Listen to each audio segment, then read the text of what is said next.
यह कहानी है एक ऐसी 20 साल की खूबसूरत नौजवान लड़की की जिसकी मां विधवा होती है।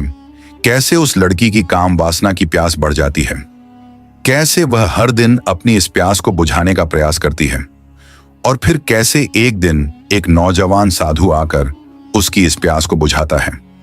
इस कहानी को अंत तक जरूर देखिएगा, मजा आएगा।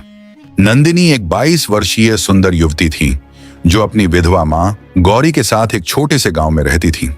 पिता के गुजर जाने के बाद मां बेटी का जीवन संघर्षों से भरा हुआ था। नंदिनी की मां मेहनत मजदूरी करके घर चलाती थी, जबकि नंदिनी घर के काम संभालती थी। नंदिनी अब जवान हो चुकी थी। उसकी रूप रंग अद्भुत थी, गहरी काली आंखें, लहराते बाल और कोमल त्वचा। लेकिन उसके भीतर एक अनजानी आग जल रही थी जिसे वह खुद भी समझ नहीं पा रही थी। एक दिन गांव में एक युवा साधु महेश्वर का आगमन हुआ। वह तेजस्वी, शांत और प्रभावशाली व्यक्तित्व का था। गांव के पुराने शिव मंदिर में वह ठहरा था और भिक्षा मांगकर जीवनयापन करता था। एक दिन जब नंदिनी की मां खेतों में थी, साधु भिक्षा मांगते हुए उसके द्वार पर आया। नंदिनी ने दरवाजा खोला और जैसे ही उसकी नजर महेश्वर पर पड़ी, उसका दिल तेजी से धड़कने लगा। महेश्वर की गहरी आंखें और सौम्य मुस्कान नंदिनी के मन में हलचल मचा गई। उसने कांपते हाथों से भिक्षा दी, लेकिन उसकी नजरें बार बार साधु पर टिक जाती। साधु ने बिना किसी मोह के भिक्षा ली और चला गया, लेकिन नंदिनी का मन वहीं अटक गया था। उस रात नंदिनी ने पहली बार किसी पुरुष के बारे में इतना सोचा। उसका दिल बेचैन था और उसका शरीर अजीब सी हलचल महसूस कर रहा था। उसके अंदर एक अलग ही प्रेम की ज्वाला भड़कने लगी। अगले दिन नंदिनी ने बहाना बनाया कि वह बीमार है और खेतों पर नहीं जा सकती। मां चली गई और नंदिनी मंदिर पहुंच गई। वहां उसने महेश्वर को पूजा करते हुए देखा। वह बस दूर खड़ी उसे देखती रही। धीरे धीरे वह हर दिन मंदिर जाने लगी। कभी वह फूल चढ़ाने के बहाने जाती तो कभी जल चढ़ाने। साधु से उसकी मुलाकातें बढ़ने लगी। महेश्वर भी महसूस करने लगा कि यह लड़की उसे बार बार देखने आती है, लेकिन उसने ध्यान नहीं दिया। रातों में नंदिनी के सपनों में महेश्वर आने लगा। वह सपने में देखती कि महेश्वर उसके करीब आ रहा है।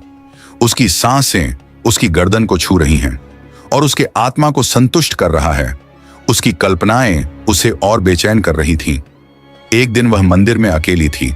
महेश्वर पूजा समाप्त कर रहा था। जैसे ही वह बाहर निकला, नंदिनी ने उसका रास्ता रोक लिया। महाशय, मैं आपसे कुछ कहना चाहती हूं, नंदिनी ने कांपते स्वर में कहा। कहो बेटी, महेश्वर ने शांत भाव से उत्तर दिया। मैं आपको चाहने लगी हूं। मेरा मन, मेरा तन, सब कुछ आपके लिए तड़पता है। महेश्वर कुछ क्षण चुप रहा, फिर उसने गहरी सांस ली और कहा, नंदिनी, यह केवल मोह है। नहीं, यह मोह नहीं, प्रेम है। मैं आपकी बाहों में सुकून पाना चाहती हूं। मैं आपकी हूं, नंदिनी ने कहा और उसकी आंखों में आंसू आ गए। उसकी मासूमियत और प्रेम देखकर महेश्वर विचलित हो गया। नंदिनी ने धीरे से उसका हाथ पकड़ लिया। यह पहला स्पर्श था।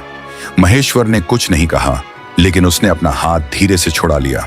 तुम्हारा मन भटक रहा है नंदिनी, प्रेम त्याग में है, बंधन में नहीं, कहकर वह मंदिर के अंदर चला गया। नंदिनी रात भर रोती रही। अगले दिन जब वह फिर से मंदिर पहुंची तो वहां महेश्वर के गुरु तपोमूर्ति स्वामी जी पहले से मौजूद थे।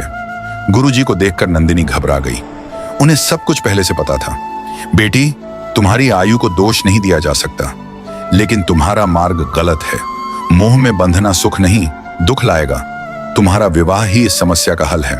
गुरुजी की बातों ने नंदिनी की मां गौरी की आंखें खोल दी। कुछ ही दिनों में नंदिनी का विवाह एक अच्छे युवक से करवा दिया गया। महेश्वर और उसके गुरु ने गांव छोड़ दिया और अपनी साधना के लिए आगे बढ़ गए। नंदिनी अब अपने नए जीवन में खुश थी। यह कहानी हमें यह सिखाती है कि मोह और प्रेम में बहुत अंतर है। सच्चा प्रेम वही है जो आत्मा को शांति और उन्नति की ओर ले जाए। इच्छाओं को नियंत्रित रखना ही असली तपस्या है। सच्चा प्रेम आत्मा को मुक्त करता है, बंधन में नहीं डालता।